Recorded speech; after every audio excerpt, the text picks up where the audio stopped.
నువ్వేం చెప్తున్నావు వాళ్ళేం చెప్తారు తెలుసుకోవడానికి పిలిచిన అవుతుంది. నువ్వు చెప్పే వర్షం వర్షం కావాలి మాట్లాడు. మా ఒపీనియన్ నీకు చెప్పాలని పెద్ద మనిషి ఒకటి కూర్చోబెట్టి ఆయన చెప్తాడు. అర్థమైందా?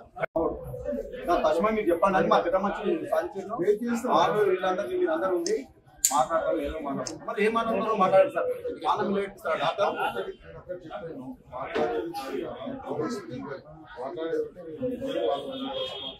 ప్రభుత్వానికి న్యాయం చెప్పి చట్టం చూసేది కేసులు చేస్తూ మీరు మాట్లాడేదానికి నేను చేయదు కదా. అందుకే మేము మాట్లాడుకున్నాక మేము అంతా మాట్లాడుకున్నాక అది చేసుకున్నాం. తీసుకొచ్చినాం దగ్గు సర్దిలాగా అయ్యి బీపీ డౌన్ అయితే ములిగి తీసుకొచ్చినాం. ములిగితే తీసుకొని వస్తే ఆర్ఎంపీ హాస్పిటల్లో దావకన్న అంజయ్య గారు ఆయనతో పాటు ఒక 5 మంది ఉన్నారు. వాళ్ళు ఎన్నట్టుండో గేమ్ ఆడుతారు. రేడమన్న పరిగిరోడ్కు కూడా మీటింగ్లో అవి పెట్టడం జరిగిందట. వాస్తవానికి ఆయన ఏం చేసినట్టే ఈ ఏబిఎస్ హాస్పిటల్కు పరిగిరోడ్లో ఉంటుంది, బాలాజీ హోటల్ పక్కకు ఉంటుంది. రమేష్ తీసుకొని ఉండి మీ మమ్మీని తొందరగా ఏం కాదు పెద్ద ప్రాబ్లం ఏం కాదు తప్పు అయితే అంటే అన్నాడు. అంటే ఏమేమి ఏం చేసినా మీకు తీసుకొచ్చినాం. రాగానే ట్రీట్మెంట్ చేస్తాం అట్లా చేస్తాం ఇట్లా చేస్తామని చెప్పి దగ్గర దగ్గర ఒకటే రోజుల 1 డేలా 50,000 తీసుకున్నాం. సరే ఫోన్ ట్రీట్మెంట్ మేము అమ్మదక్కాలని చెప్పి మా ప్రాణాకన్నా ఎక్కువ అని చెప్పి 3 రోజుల 1,10,000 వరకు పెట్టుకున్నాం. ఖర్చు 1,10,000 వరకు పెట్టుకున్నాం. పైసల మీద అమ్మతం ఆడడానికి మనకు అవసరం లేదు. ఈ 3 డేస్లో డేట్ బాడీని ఇచ్చేసారు. మాకు ఎలాంటి సంబంధం లేదు. వేరే హాస్పిటల్లో హైదరాబాద్లో పెద్ద హాస్పిటల్లో చూపెట్టుకోండి మాతో కాదంట అని చెప్పి డేట్ బాడీని ఇచ్చి పంపించేసారు.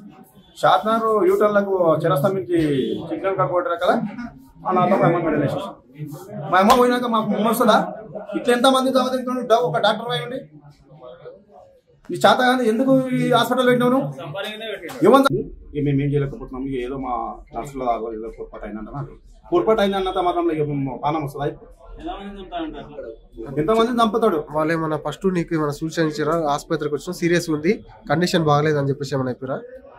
ఏం లేదు, మంచిగా అవుతుంది, పర్వాలేదని చెప్పి 3వ రోజు నాడు కథం మాకు ఫోన్ కాదు 3 డేస్లో 3 డేస్ అయినాక ఈ రోజు అంటే 3 రోజులు అయింది మేము వచ్చి 3వ రోజు నాడు ఈ రోజు 12 గంటలకు డేట్ బాడీని ఇచ్చి పోండి పెద్ద హాస్పిటల్ కూడా సిగ్నల్ కార్డు కొట్టేదాకా చాతనగర్ యూటర్న్. మేము లోకల్ అన్నా, మనం లోకల్ శ్రీరంగపురం విలేజ్ కుందూరు మండల్ చాతనగర్ తాలూకా. ఏంది ఇది పబ్లిక్ ఒక ప్రాణ గండం కదా, ఒక జీవి కదా మాది. ఎందుకు ఇట్లా ఆట ఆడుకుంటారు? నువ్వు చదువుకున్న వ్యక్తి ఏడున్నది, నేను ఏడ ఎంబీబీఎస్ చదువుకున్నావు, ఏడ చదువుకున్నావు? చదువుకున్న వ్యక్తి అయితే నువ్వు అరే ఒక వ్యక్తిని నేను మంచి చేసి పంపిస్తాంట. మళ్ళీ మా అమ్మాటోటిలో ఎంతమందిని చంపుతావు నువ్వు? దానికి ఆన్సర్ ఏందనేది మా ప్రజలకు తెలియజేయాలని నేను మాట్లాడుతున్నాను. బస్ మేము మామూలుగా 2 డేస్ అయింది. మేము డేట్ ఇచ్చాం, ఓన్లీ డేట్ ఇచ్చాం. అయ్యా బీప్ డౌన్ అయింది, పెద్ద హాస్పిటల్ తీసుకున్నాను. మీకు దగ్గర మంచి అదే ఆయన దీనికి వచ్చింది అంతే. అయితే అయితే మా నుంచి ఆయన పట్టలేడు. ఆయన ఓన్లీ బీపీ చెక్ చేసి నిలబడింది.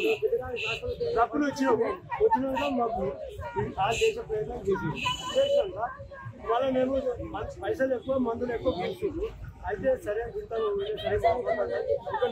అయితే మన సార్ మరి మేము ఒక క్వశ్చన్ అడుగుతామనేది అలా ఉంటే మాది వీడియో చేస్తాం. వాళ్ళు చెప్పే క్వశ్చన్కు వీడియో తీసుకుంటాం. సరే ఓకే, దాన్ని కూడా ఇచ్చిపెట్టాం. మేము ఏమడిగామంటే సార్ ఇంత ట్రీట్మెంట్ జరుగుతుంది, దాని ఉపయోగం ఏమైనా వస్తుందా మేము అడిగినాం. ఆయన వచ్చిన అడ్మిట్ చేసిన రోజు పొద్దుముందు ఉండు అంటే మీరు వచ్చింది ఈ రోజే ఎట్లా అవుతుంది కదా అంటే అని చెప్పింది. సరే ఓకే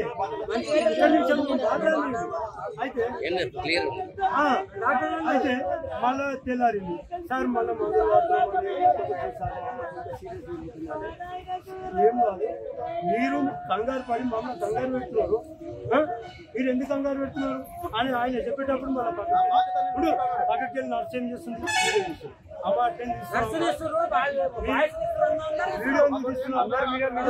మాకు డౌట్ ఏమొచ్చి ఏమైనా చేస్తాడా అని అయ్యా వీడియో చేయకూడదు అని చెప్పి ఎందుకు మేము చేస్తాం అంటే నేను ఏం చేసినా మళ్ళీ ఫోన్ చేసిన ఆయన వచ్చాడు. ఆయన కూడా ఏం చెప్పిందంట, సార్ కలిస్తే నా బాధ్యత నేను చేస్తా అని చెప్పినాడు. మరి ఎలా తెల్లారి ఎలా బాధ్యత అని చెప్పినట. మళ్ళీ పోయి అడిగితే సార్ ఏంటి అని మా అమ్మ అన్న వచ్చిండు, నేను పోయినా. సార్ మరి ఏంటి సార్ ఈ పరిస్థితి, మీకు అనుకూలమైనట్టు ఉన్నది చేస్తాం, కానీ మీరు మమ్మల్ని వచ్చి మళ్ళా టార్చర్ పెట్టదు, మీరు ఐసీ రూమ్లోకి ఎందుకు పోతున్నారు? సరే అయితే మనం పోవద్దు, ఐసీ రూమ్లోకి ఊకుంటే మా అమ్మ ఎక్కువైతుందా సార్ అని ఈ రోజు ప్రాబ్లము. మేము ఫస్ట్ బీపీ వచ్చినాం, బీపీ కంట్రోల్ అయింది. అయితే వాళ్ళు ఏం చేసిండు, ఆ స్కానింగ్ ఈ స్కానింగ్ అని మొత్తం తీసి మనం వస్తున్నాం.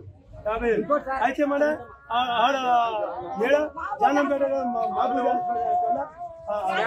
స్కానింగ్ తీసుకురాము, తీపిచ్చినాక మళ్ళా సార్ సంగతి అంటే ఏం లేదు మంచి చేశారు. పొద్దుగాల ఏం చేసిండు, మనం ఏమైనా సార్ అంటే రిపోర్ట్ చెప్పాలి, రిపోర్ట్ ఇచ్చాడు.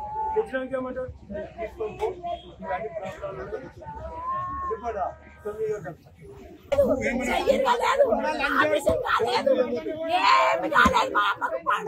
ఏ ఊరమ్మా, ఏ ఊరు? కొందరు మండలి శ్రీరంగం.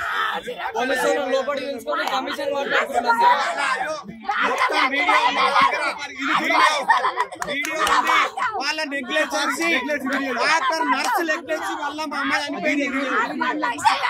డాక్టర్ నెగ్లెక్సీ, డాక్టర్ ఇక్కడ చూడండి, వీడియో చూడండి. నేను ఐసీయూలకు బలవంతంగా ఐసీయూలకు పోయినా, వీడియో తీసుకున్నా. వీడియో మా అమ్మకి ఇంజెక్ట్ చేసి లేదు, ఇంజెక్షన్ లేదు, మొత్తం బయటికి పోయి బెడ్ నానిపోయిందండి. బెడ్ మొత్తం నానిపోయింది. 650 ml DNS విత్ ఇంజెక్షన్ మొత్తం బెడ్ నానిపోయింది, ఆఫ్రన్ నానిపోయింది. ఆ అమ్మాయి చూస్తేనేమో నర్సు చూస్తే ఇన్స్టాగ్రామ్ వస్తుంది కూర్చొని, ఏందమ్మా ఇదే నా నీ తల్లి అయితే నన్ను చేస్తావు ట్రీట్మెంట్, ఏంది ఇక్కడ రాని చూపిస్తే సారీ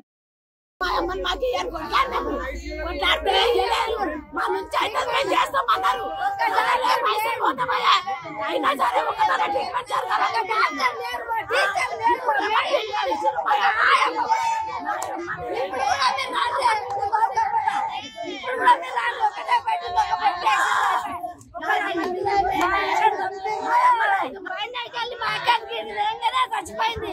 చంపి 10 లక్షలు 5 లక్షలు కట్టిన దాకా పిల్లలు ఏమన్నారు పడతాము, ఆ పడతాము మేకలు చచ్చిపోయింది అని తెలియదు. పోలీసులు తెచ్చుకొని పెట్టుకున్నా పడతాము. అందరు వారిపోయారండి, డాక్టర్లు వారిపోయారు, నర్సులు వారిపోయారు, ఎవరు లేడు ఇక్కడ. అందరు వారిపోయారు, హాస్పిటల్ వారిపోయారు. వాడు గుత్తల దమ్ము లేనప్పుడు ఎందుకు తీసుకున్నాడు?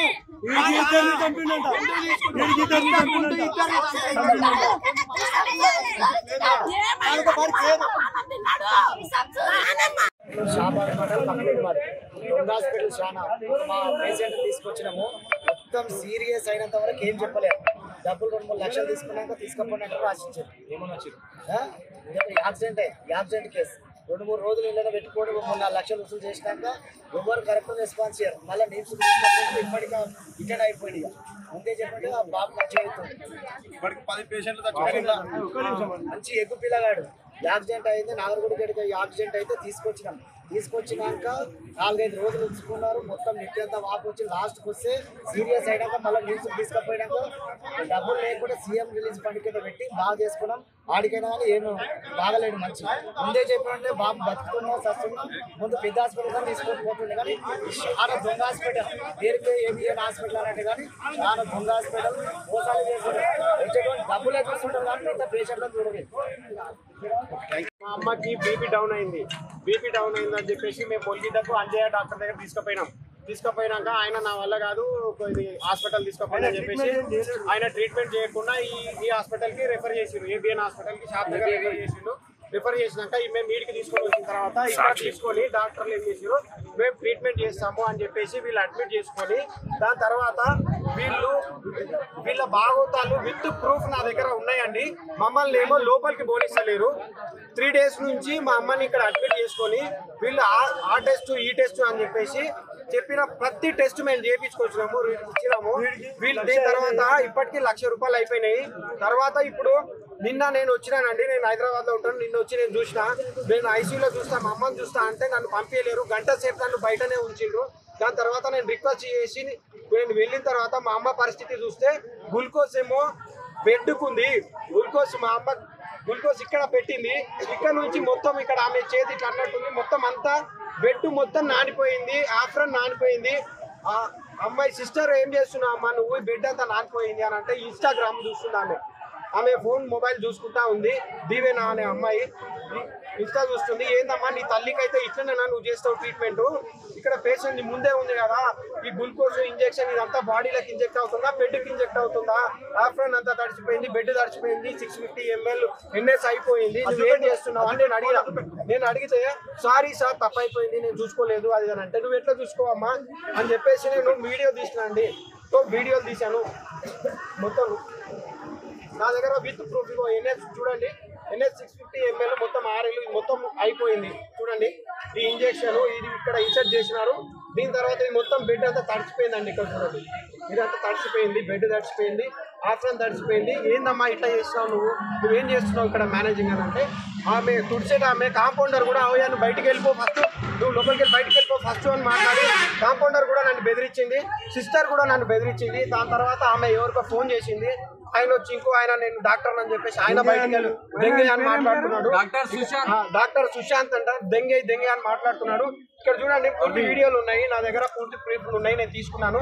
నువ్వు ఫోటోలు ఎందుకు తీసుకుంటున్నావు? సారీ సార్ తప్పైపోయింది సార్, సారీ సార్ అని చెప్పి మొత్తం అడ్మినిస్ట్రేషన్ అందరూ వచ్చి నిన్న నన్ను బతిలాడుకున్నారు. వద్దు సార్ ప్లీజ్ సార్ నాకు తప్పైపోయింది, మేము మంచిగా ట్రీట్మెంట్ చేస్తామన్నారు. నాకు అప్పటికే డౌట్ వచ్చింది, వద్దండి మీ మీద మాకు డౌట్ ఉంది, మేము బయటికి తీసుకెళ్తాం, వేరే హాస్పిటల్ తీసుకెళ్తాము పంపించేసేయండి అంటే, వద్దు సార్ మేము చేస్తామని పెట్టుకొని నిన్న నుంచి ఇప్పుడు ఏం చేస్తున్నారు మొత్తం మనిషి చనిపోయిన తర్వాత డెడ్ బాడీని ఇచ్చి వెంటిలేషన్ మీద ఉన్న మనిషిని వెంటిలేషన్ తీసేసి కిందికి పంపించి సార్ కిందికి వస్తుంటే లిఫ్ట్లోనే మనిషి చచ్చిపోయింది.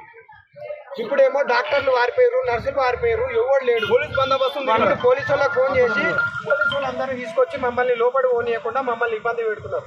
డాక్టర్లు మీకు కౌన్సిలింగ్ ఇచ్చినట్టు డాక్టర్లు ఏం చేస్తున్నారంటే ప్రతిదీ కూడా వీడియో తీసుకుంటున్నారు. సార్ మీరు ఈ వీడియోలు ఎందుకు తీసుకుంటున్నారు? మీ దగ్గర సీసీ ఫుటేజ్ ఉంది కదా, ఎందుకు తీసుకుంటున్నారు అంటే ఇది ప్రోటోకాల్ ఆ కాలు ఈ కాలు అని మాట్లాడుతున్నారు సార్.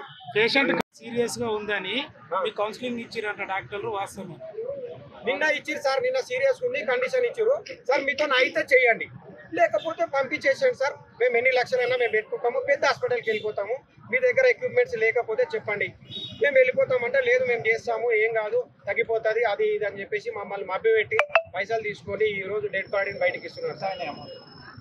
₹1,00,000 వరకు ఖర్చు అయింది సార్ ఇప్పటికి. అయినా కూడా మళ్ళీ ఈ రోజు 50,000 కావాలన్నారు. అయినా నేను 50,000 తీసుకొచ్చినాం.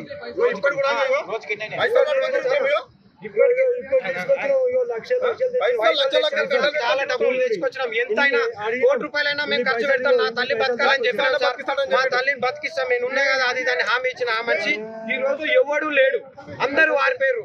ఆ అమ్మాయి వారిపోయింది, సిస్టర్ వారిపోయింది, కాంపౌండర్ తుడిచే అమ్మ ఆంటీ వారిపోయింది, డాక్టర్ వారిపోయిండు. ఎందుకు ఇట్లా చేసిరు? ఇప్పటికీ 2 కేసులు అయినాయి. రోజుకు 75,000 దాకా అయిపోయింది సార్, 3 రోజులు అయింది.